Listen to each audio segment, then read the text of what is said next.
1660 খ্রিস্টাব্দে মুঘল সম্রাট আওরঙ্গজেবের রাজত্বকালে বাংলা সুবেদার মীর জুমলা মগ ও পর্তুগিজ জলদস্যুদের হাত থেকে ঢাকাকে রক্ষা করার জন্য ত্রিভুজ জলদুর্গ বা ট্রায়াঙ্গেল অফ ওয়াটারফোর্ট নির্মাণ করেছিলেন। তার মধ্যে এটি অন্যতম। সুড়ঙ্গপথে ঢাকার লালবাগ দুর্গের সাথে এই দুর্গে যোগাযোগ ছিল বলে জনশ্রুতি প্রচলিত আছে, তবে এর সত্যতা আজও পাওয়া যায়নি। গুপ্তপথ দিয়ে লালবাগ কেল্লা নয়, বরং আশপাশের অন্য কোথাও পালানো যেতে বলে ইতিহাসবিদরা মনে করেন।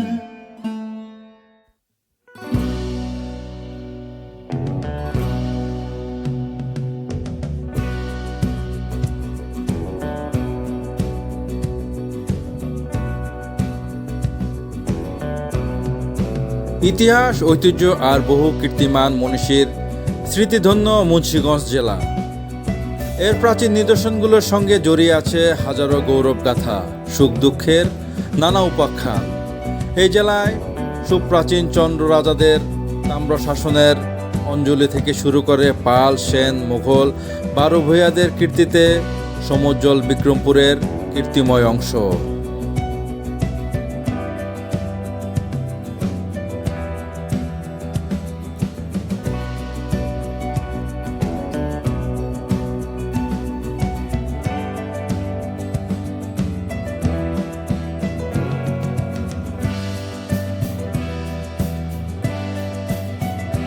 মুন্সিগঞ্জ বাংলাদেশের মধ্যাঞ্চলের ঢাকা বিভাগের একটি প্রশাসনিক অঞ্চল। এর প্রাচীন নাম ছিল বিক্রমপুর। প্রাচীনকালে নিঃসন্দেহে মুন্সিগঞ্জ সবচাইতে গুরুত্বপূর্ণ রাজনৈতিক কেন্দ্র ছিল। অঞ্চলটি খ্রিস্টীয় 10 শতকের শুরু থেকে 13 শতকের শেষ পর্যন্ত চন্দ্র, বর্মন ও সেন রাজাদের রাজধানী ছিল।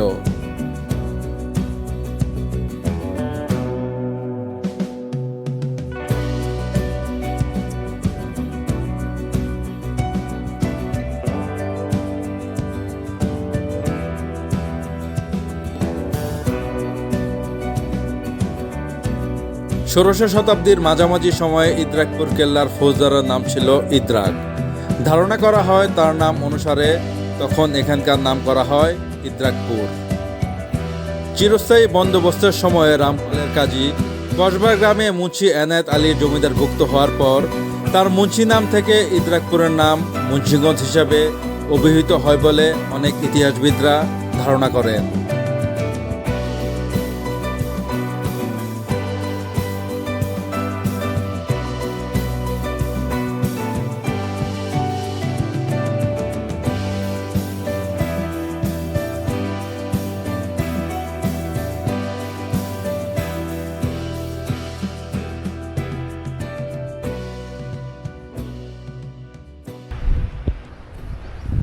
আসসালামু আলাইকুম, আমি ওমর ফারুক।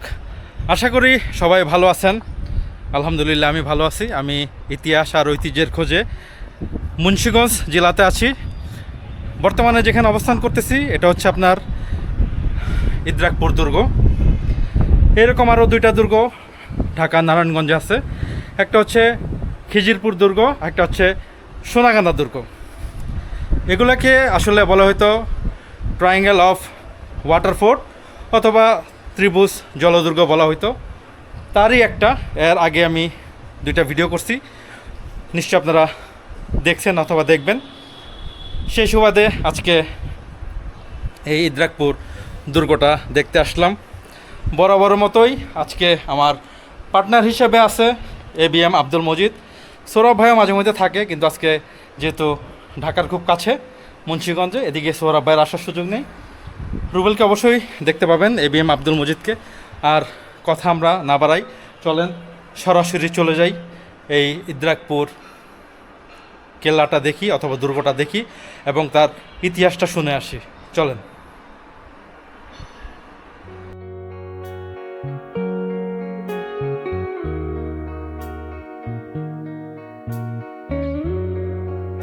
ইদ্রাকপুর কেল্লা বা ইদ্রাকপুর দুর্গ মুন্সিগঞ্জ জেলা শহরে অবস্থিত একটি মুঘল স্থাপত্য। সম্ভবত বাংলা সুবেদার ইসলাম খান অথবা মীর জুমলা 1600 শতকের দিকে জাহাঙ্গীরনগর, যা বর্তমানে ঢাকাকে মগ ও পর্তুগিজ জলদস্যু থেকে রক্ষা করতে যে 3টি জলদুর্গ নির্মাণ করা হয়েছিল তার মধ্যে এটি অন্যতম।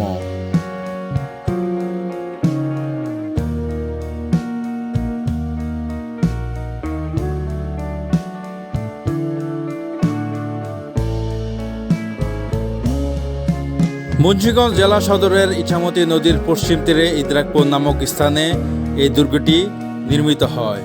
দুর্গটি নারায়ণগঞ্জের হাজীগঞ্জ দুর্গ বা খিজিরপুর দুর্গ ও সোনাকান্দা দুর্গের চেয়ে আয়তনে কিছুটা ছোট। কেল্লাটি 3 কিলোমিটারের মধ্যে ইছামতি, ধলেশ্বরী, মেঘনা ও শীতলক্ষ্যা নদীর অবস্থান। মোগল স্থাপত্যের একটি অনন্য কীর্তি হিসাবে ইদ্রাকপুর দুর্গটি 1909 সালে সংরক্ষিত পুরাকীর্তি হিসাবে ঘোষিত হয়।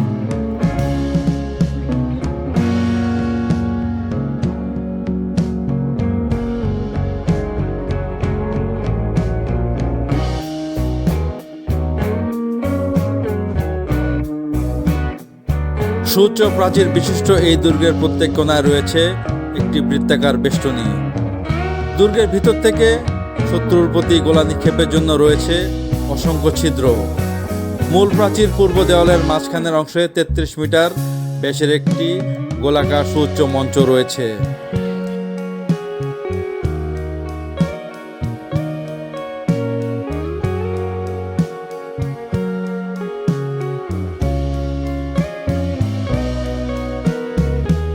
মোগলরা যখন বাংলাদেশে তাদের প্রতিরক্ষা ব্যবস্থা জোরদার করার প্রচেষ্টা নেয়, তখন দেখতে পায় বাংলার 12 ভূঁইয়ারা ও প্রতিকূল নদী বেষ্টিত জনপদ ছাড়াও তাদের আরেক শক্তিশালী প্রতিপক্ষ হল মগ, আরাকান, পর্তুগিজ ও ওলন্দাজ জলদস্যুরা, যারা কিনা মেঘনা নদী দিয়ে বঙ্গোপসাগর থেকে এসে মূল ভূখণ্ডে লুটতরাজ করত।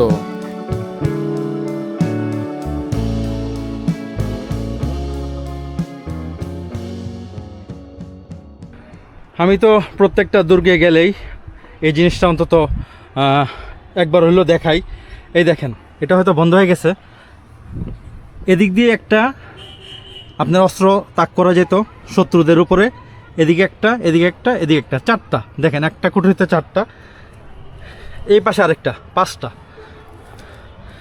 এটা দেখেন একবারে ক্লিয়ার, একদম সুন্দর বোঝা যায়। দেখেন কত পরিকল্পিতভাবে এই জিনিসটা বানানো হয়েছে শত্রুদের আক্রমণ করার জন্য, মোকাবেলা করার জন্য, প্রতিহত করার জন্য। কত চমৎকারভাবে এই স্ট্রাকচারগুলো তৈরি করা হয়েছে। চলুন বন্ধুরা, আমরা দুর্গটা দেখি। এর আগে আমি 2টা দুর্গ দেখছি, আপনাদের বললাম তো যে সুন্দর সুন্দর সোনাকান্দা দুর্গ আর সেই হাজীগঞ্জ দুর্গ।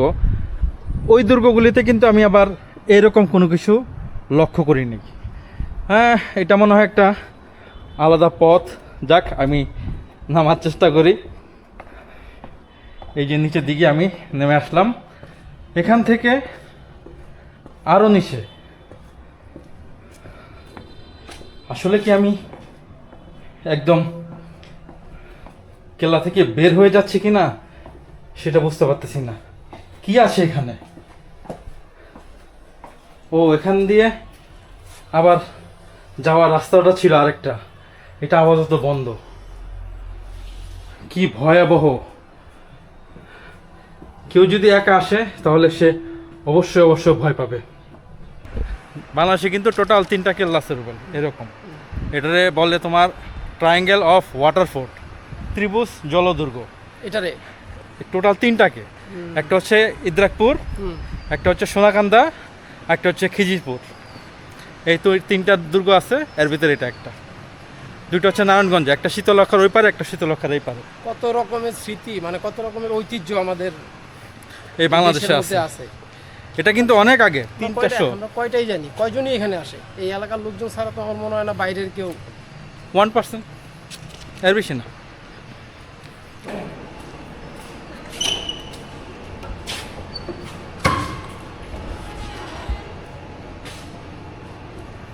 এই হচ্ছে ইদ্রাকপুরের জাদুঘর। বেশ। এখানে মোটামুটি এই কেল্লার মধ্যে যেসব জিনিস ছিল কিছু কিছু সংরক্ষণ করতে পারছে। এই যে ওয়াটার ফোর্ট অফ ঢাকা লেখা আছে। ঢাকার ওয়াটার ফোর্ট অফ ঢাকা। তখন কি এটাও ঢাকাই করতো? হ্যাঁ, মুন্সিগঞ্জ ঢাকার ভিতরে ছিল। ভিতরেই ছিল। এগুলো হচ্ছে মনে হয় বিল্ডিং এর নিচে ব্যবহার করতো ভূমিকম্প প্রতিরোধের জন্য। ইদ্রাকপুর দুর্গ যখন খনন করছে, হ্যাঁ। এই খননের পরে প্রাপ্তি কলসগুলো পাইছে। এগুলো পাওয়া গেছে না? কিন্তু আমরা তো আগে শুনছি এই কলসের মধ্যে স্বর্ণটা এগুলো নিয়ে মাটির তলে রাখা। রুবেল, এনারা পাইছে। এটা সম্ভবত সোনা রং। হ্যাঁ ওই যে পিকনিক গেছিলাম। না না না না ওইটা না, এটা হলো মুন্সিগঞ্জ, আমরা এখন যেটা যাবো ও, আচ্ছা আচ্ছা। ঘুরতে, এটা সোনারং। মানুষের অনেকগুলি আছে। ওইটা ওই যে সতীদা আমার। হ্যাঁ এই যে এখান থেকে এগুলো পাওয়া গেছে রুবেল, এই জিনিসগুলি এখান থেকে পাওয়া গেছে। এই যে বৌদ্ধদের, পোড়ামাটির হ্যাঁ। বুদ্ধের মাথা, দেখছো সব পোড়ামাটির। সব পোড়ামাটির জিনিস। এই যে এগুলো পাওয়া গেছে এখান থেকে, মাটি। কত কিছু না।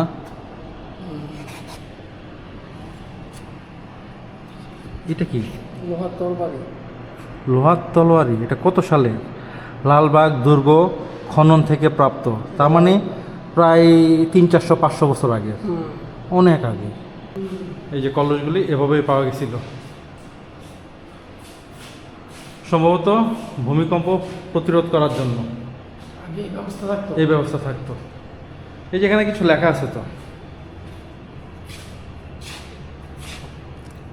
ওই যে আমরা যে উপরে দেখলাম বাড়িঘরের মতো, হ্যাঁ বললাম যে এটা বাড়ি, ওটা নিচে এগুলো পাওয়া গেছে। এই যে এটা হচ্ছে 60 গম্বুজ মসজিদ, এটা ঢাকা গেট, এটা হচ্ছে খান মোহাম্মদ মৃধা মসজিদ। এক একটা, এই যে এটা লালবাগ, এটা হচ্ছে নওগাঁ, না, নওগাঁ পাহাড়পুর, নওগাঁ। এটাতে বললাম না, গেছিলাম আমরা? না আমরা যাই নাই। এমন ছিল। এই যে এটা হচ্ছে রুবেল তোমার হাজীগঞ্জ দুর্গ, যেটা খিজিরপুর দুর্গ বলে এটা, হ্যাঁ। আর এই যে প্রাপ্ত জিনিসগুলি, এগুলা কি? পোড়ামাটির বল। এটা হচ্ছে 11 সুন্দর, কিশোরগঞ্জের সম্ভবত 11 সুন্দর দুর্গ খননের পরে। এই যে কিশোরগঞ্জ বললাম না। এই পাথরগুলি কিসের? নৌকার। এগুলো মনে হয় তখনকার সময় নাকি? ওইগুলো ডিজাইন টিজাইন করা। এই যে এইসব পাথর মাথর দিয়ে তৈরি। এটা হচ্ছে গিয়াসউদ্দিন আজম শাহ সমাধি। এটা হচ্ছে আমরা দেখছি বাবা আদম মসজিদ, হ্যাঁ। এটাও দেখছি। না এটা দেখিনি, এটা হচ্ছে গোলাপদি মসজিদ নারায়ণগঞ্জের, আমি দেখছি। এটা হচ্ছে 60 গম্বুজ মসজিদ, এটা হচ্ছে এটি বাগেরহাট। এটা বাগেরহাট, এটা হচ্ছে তোমার চাঁপাইনবাবগঞ্জের সোনা মসজিদ, এটা তো মনে গেছে। এটাতে গেছি। এটা তো গেছিলাম, যেগুলো এটা কোন জায়গা? কিশোরগঞ্জ না, কুতুব মসজিদ। কুতুব মসজিদ কিশোরগঞ্জ, না যাইনি, এটাতে যাইনি। ভালো থাকেন। অনেকক্ষণ দেখানোর চেষ্টা করলাম, ইতিহাসটা বলার চেষ্টা করলাম, ভাল লাগলো। দুর্গটা কিন্তু খুব বেশি একটা বড় না। সোনাকান্দা দুর্গ বেশ বড়, ইদ্রাকপুর দুর্গটাও, খিজিরপুর দুর্গটাও বেশ বড়। ইদ্রাকপুরটা খুব একটা বড় না, একটা গোল, আশপাশে কিছু ইয়ে আছে। নিচে থেকে উপরে দিকে উঠতেছি, ভিডিওটা আর বড় না করি। বেশ অনেক কিছু দেখলাম আর অনেক কিছু দেখানোর চেষ্টা করলাম, জানি না কতটুক আপনাদের দেখাইতে পারলাম। দেখছেনই তো কত কারুকাজ করা, এগুলো পরবর্তীতে করা হয়েছে, এগুলা সম্ভবত ওই সময়কার না, আবার হতেও পারে, জানি না। ভালো থাকেন, আগামীতে আপনাদের সাথে আবার দেখা হবে, কথা হবে। প্রচণ্ড রোদ, হাঁপাই গেছি। ভালো থাকেন, আসসালামু আলাইকুম।